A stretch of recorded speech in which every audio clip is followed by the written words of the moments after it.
এখানে বিসিএসের জন্য কত কষ্ট করে বলা এগুলা ভাগ্যভালো আল্লাহ আমার একটা চাকরি দিচ্ছে নাহলে বিসিএস ফিসিএস এগুলো আমার বিরক্ত লাগে। ওই ক্লাস নিচে দেখছো বিসিএস এর প্রশ্ন সলভ করছি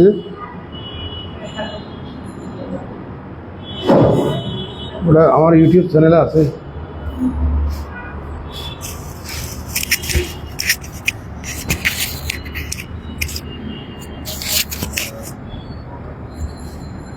Solve the following linear programming problem by using big M method তথা penalty method। এটা 2015 সালে আসছে, এমএসসি প্রিলিমিনারিতে আসছে 2020 সালে। সলিউশনটা দেখুন, আমি আর এখানে নতুনভাবে এইভাবে উপস্থাপন করছি না, the given linear programming problem ওটা বলছি না। এটাকে প্রথমে স্ট্যান্ডার্ড ফর্ম আমরা সাজিয়ে নেব। তো যেটা মিনিমাইজেশনে আছে অবজেক্টিভ ফাংশন, এটারে ম্যাক্সিমাইজ করে নেবেন। Z prime equal to -1 into z minimize equal to -4x1 -8x2 -3x3। এগুলাকে ইকুয়াল বানাতে হবে। x1 প্লাস x2 x3 নাই, এই কারণে 0x3 বসা দিলাম। এটা বড় এটা ছোট, তাহলে আমরা একটা ভেরিয়েবল বিয়োগ করে নেব। s1 is equal to 2। ইনইকুয়ালিটিকে ইকুয়াল করার জন্য যে ভেরিয়েবলটা আমরা ইন্ট্রোডিউস করি ওটাকে বলি surplus variable. 2x1 plus x3, এখানে x2 নাই, তাহলে 0x2 লিখলাম। এটা বড় এটা ছোট, ইকুয়াল করার জন্য আমরা আরেকটা ভেরিয়েবল বিয়োগ করব ইকুয়াল টু 5। এটারে লেখা যায় 0s1, এটারে লেখা যায় 0s2, এখানে আমরা লিখব 0s1 0s2। আমি বলছিলাম যেখানে যেখানে ইকুয়াল এবং গ্রেটার দেন ইকুয়াল থাকবে সেখানে সেখানে আর্টিফিশিয়াল ভেরিয়েবল ইউজ হবে। আর্টিফিশিয়াল ভেরিয়েবল এখানে দুটো ইউজ হবে। আমরা একটাকে a1 ধরলাম,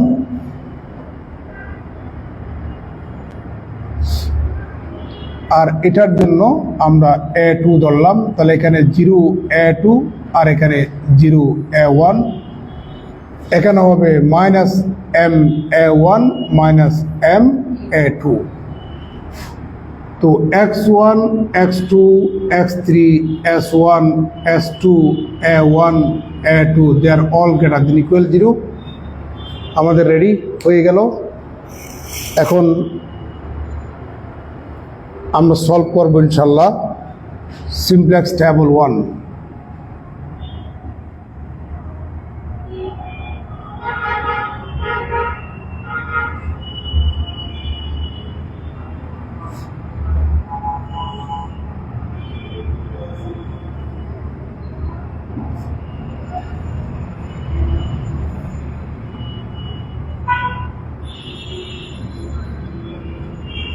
x1 x2 x3 s1 s2 a1 a2।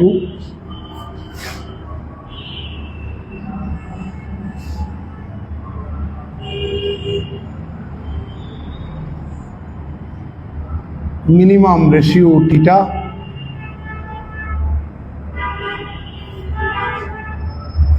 এটা হচ্ছে আমাদের সিজে, এটা হচ্ছে সিবি, আর এটা হচ্ছে বেসিক। -4 -8 -3 0 0 -m -m 1 1 0 -1 0 1 0 2 2 0 1 0 -1 0 1 5। দেখতে পাচ্ছেন আর্টিফিশিয়াল ভেরিয়েবল ইউজ না করলে ইউনিট ম্যাট্রিক্সটা আমরা পেতাম না।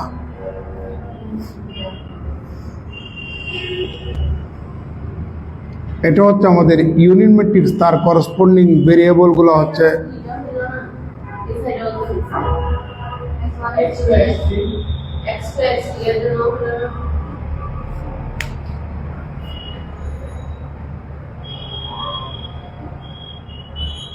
সেটা না, এখানে ইকুয়াল আছে না, সরি গ্রেটার দেন ইকুয়াল আছে না, গ্রেটার দেন ইকুয়ালের জন্য আমাদেরকে ইয়া করতে হবে, আর্টিফিশিয়াল ভেরিয়েবল ইন্ট্রোডিউস করতেই হবে, বুঝতে পারছেন?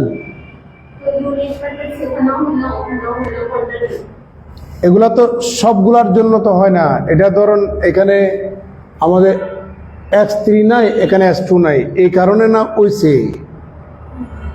এটা তো এক্সেপশনাল, এটা তো সবার জন্য একই রুল হবে না। একই রুল, জেনারেল রুল বা সাধারণ নিয়ম হচ্ছে গ্রেটার দেন ইকুয়াল, এবং ইকুয়াল থাকলে আপনাকে সেক্ষেত্রে আর্টিফিশিয়াল ভেরিয়েবল ইউজ করতে হবে।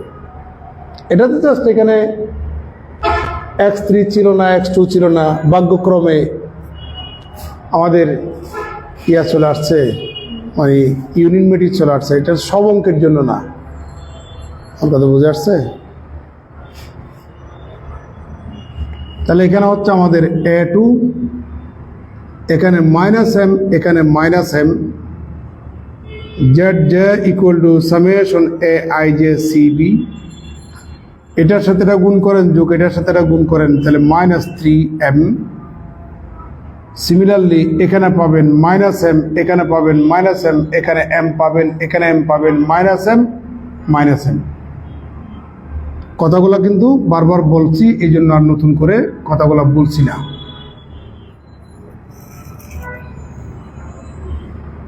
বুঝতে পারছেন? তাহলে এই জিনিসগুলো আমরা কিভাবে পেলাম? এটার সাথে এটা গুণ করেন, যোগ এটার সাথে এটা গুণ করেন, রেজাল্ট এখানে। এটার সাথে এটা গুণ করেন, যোগ এটার সাথে এটা গুণ করেন, রেজাল্ট এখানে। এটার সাথে এটা গুণ করেন, যোগ এটার সাথে এটা গুণ করেন, যোগ, রেজাল্ট এখানে। এটার সাথে এটা গুণ করেন, যোগ এটার সাথে এটা গুণ করেন, রেজাল্ট এখানে। এটার সাথে এটা গুণ করেন, যোগ এটার সাথে এটা গুণ করেন, রেজাল্ট এখানে। এটার সাথে এটা গুণ করেন, যোগ এটার সাথে এটা গুণ করেন, রেজাল্ট এখানে। এটার সাথে এটা গুণ করেন, যোগ এটার সাথে এটা গুণ করেন, রেজাল্ট এখানে। সিমিলারলি এটার সাথে এটা গুণ করেন, যোগ এটার সাথে এটা গুণ করেন, তাহলে আপনি পাবেন -7m। এটা হচ্ছে আমাদের জেড প্রাইমের মান।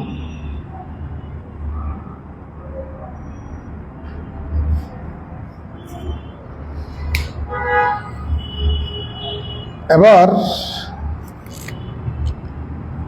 del j equal to cj minus zj, এখান থেকে এটা বিয়োগ করুন। 3m - 4, এখান থেকে এটা বিয়োগ করুন m - 8, এখান থেকে এটা বিয়োগ করুন m - 3 - m, এখান থেকে এটা বিয়োগ করেন -m, এখানে 0, এখানে 0। এটা নিয়ে আমাদের টেনশন করার দরকার নাই। m এর একটা ধনাত্মক মান ধরবেন, যেন এই তিনটার রেজাল্ট ধনাত্মক আসে। আমরা m এর মান 9 ধরি, 9 ধরলে এখানে 1, 9 ধরলে এখানে 6, 9 ধরলে 3 9 27, 27 থেকে 4 চলে গেলে 23। সবচেয়ে বড় কোনটা? এটা হচ্ছে পিভট কলাম। পিভট কলামের করসপন্ডিং উপাদানগুলা দিয়া বিরে ভাগ করেন, তাহলে এখানে পাবেন আপনি 2, এখানে 5/2। এটা হচ্ছে আমাদের মিনিমাম রেশিও। এই মিনিমাম রেশিওর করসপন্ডিং কলামটাই হচ্ছে, করসপন্ডিং রোটাই হচ্ছে পিভট রো। পিভট কলাম এবং পিভট রো যে বিন্দুতে ইন্টারসেক্ট করবে সেই বিন্দুটাকে বলা হয় পিভট এলিমেন্ট।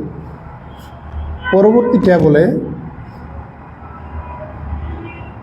x1টা এসে a1টাকে বের করে দিবে বেসিক কলাম থেকে। যেহেতু a1টা আর্টিফিশিয়াল ভেরিয়েবল, পরবর্তী টেবলে a1 এর কলামটা বাদ যাবে।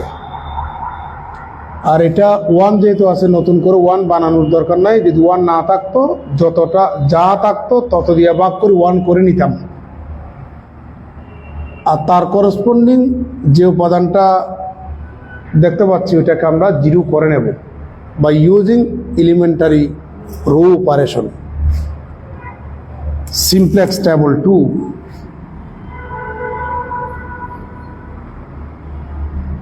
simplex table 2,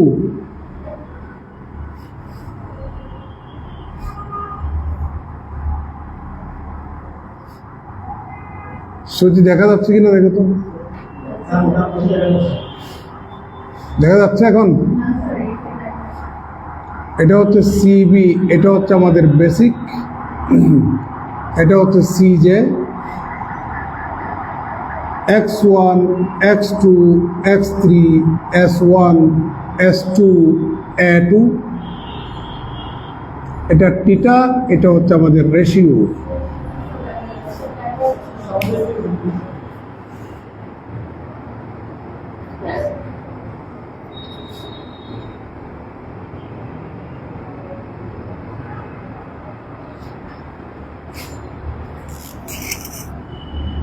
এখানে -8 সরি -4 -8 -3 0 0 -m a1 এর কলামটা কিন্তু নাই। x1টা এসে a1টাকে তাড়িয়ে দিবে, তাহলে এখানে হচ্ছে আমাদের a2, এখানে -4, এখানে -m, 1 1 0 -1 0 0 2 0 বানাইতে হবে, এটাকে 2 দিয়ে গুণ করুন, এখান থেকে সেটা বিয়োগ করেন 0, 2 দিয়ে গুণ করুন, এখান থেকে এটা বিয়োগ করুন -2, 2 দিয়ে গুণ করুন, এখান থেকে এটা বিয়োগ করেন 1, 2 দিয়ে গুণ করেন, এখান থেকে এটা বিয়োগ করেন 2, 2 দিয়ে গুণ করেন, এখান থেকে এটা বিয়োগ করেন -1, 2 দিয়ে গুণ করেন, এখান থেকে ওটা বিয়োগ করেন 1, 2 দিয়ে গুণ করেন, এখান থেকে এটা বিয়োগ করেন 1। zj equal to summation aij cb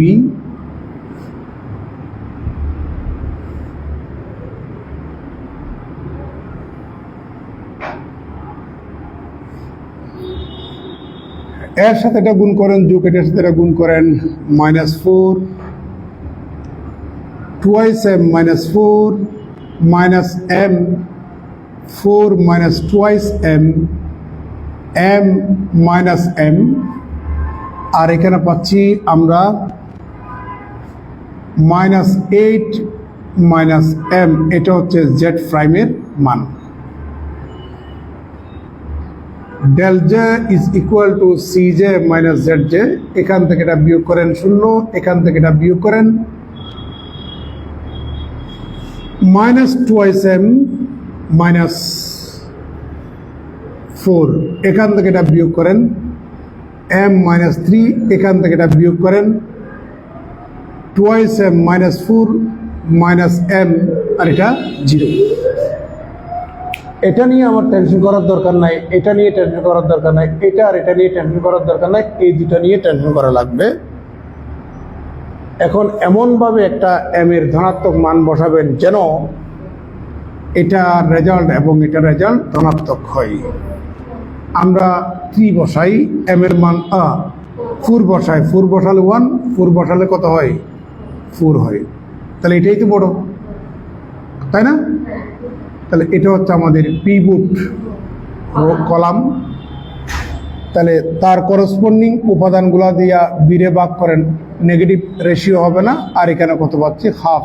এটাই হচ্ছে আমাদের মিনিমাম রেশিও, এবং ওই রোটা হচ্ছে পিভট রো। পিভট রো এবং পিভট কলাম 2 বিন্দুতে কি করেছে? ইন্টারসেক্ট করেছে। পরবর্তীটা বলে x1টা এসে a2টাকে বেসিক থেকে তাড়িয়ে দিবে, যেহেতু a2টা আর্টিফিশিয়াল ভেরিয়েবল। পরবর্তীটা বলে a2 এর কলামটাও চলে যাবে। সাথে সাথে এটারে আমরা 1 বানিয়ে নেব, এটারে 0 বানিয়ে নেব। সিমপ্লেক্স টেবল 3,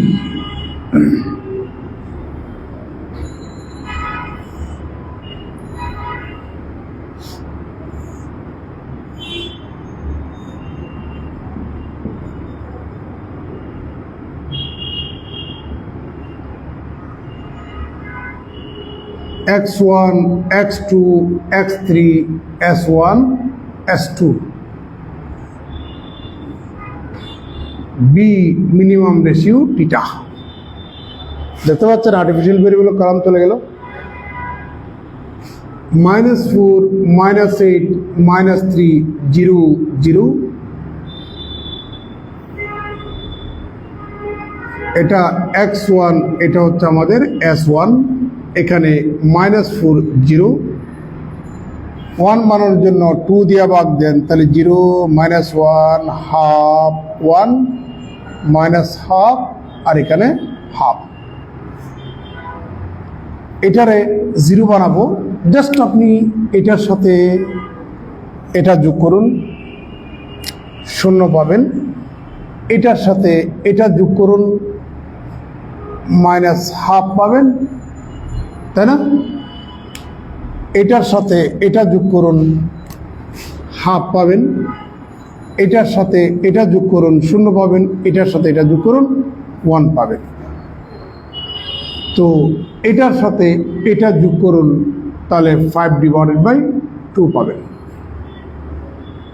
কার কোনো আপত্তি? হিসাবটা বুঝছেন? হিসাব বোঝা গেছে?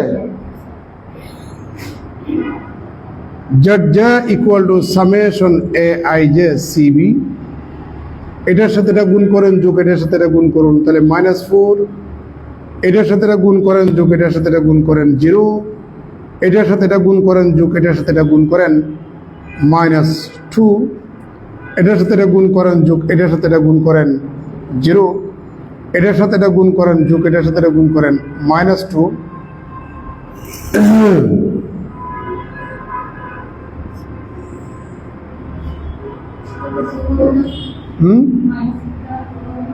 এটার সাথে এটা গুণ করেন, এটা 2 হবে। তাহলে জেড প্রাইম ইকুয়াল টু এটার সাথে এটা গুণ করেন, যোগ এটার সাথে এটা গুণ করেন, -10 হবে। Del j equal to c j minus z j, এখান থেকে এটা বিয়োগ করেন 0, এখান থেকে এটা বিয়োগ করেন -8, এখান থেকে এটা বিয়োগ করেন -3, এখান থেকে এটা বিয়োগ করেন 0, এখান থেকে এটা বিয়োগ করেন -2। Here all the elements along del j is less -1 হবে। যাই হোক, এই শর্ত ফুলফিল করছে তো। সো x1 সমান কত? 5/2। x2 নাই, x2 সমান 0, x3 নাই, x3 সমান কত? 0। জেড প্রাইমটা হচ্ছে আমাদের ম্যাক্সিমাইজ, প্রশ্নের মধ্যে দেওয়া ছিল মিনিমাইজ। তাহলে জেড মিন কি হবে? এর সাথে -1 গুণ করেন 10। অঙ্কটা মিলছে? অঙ্কটা মিলছে।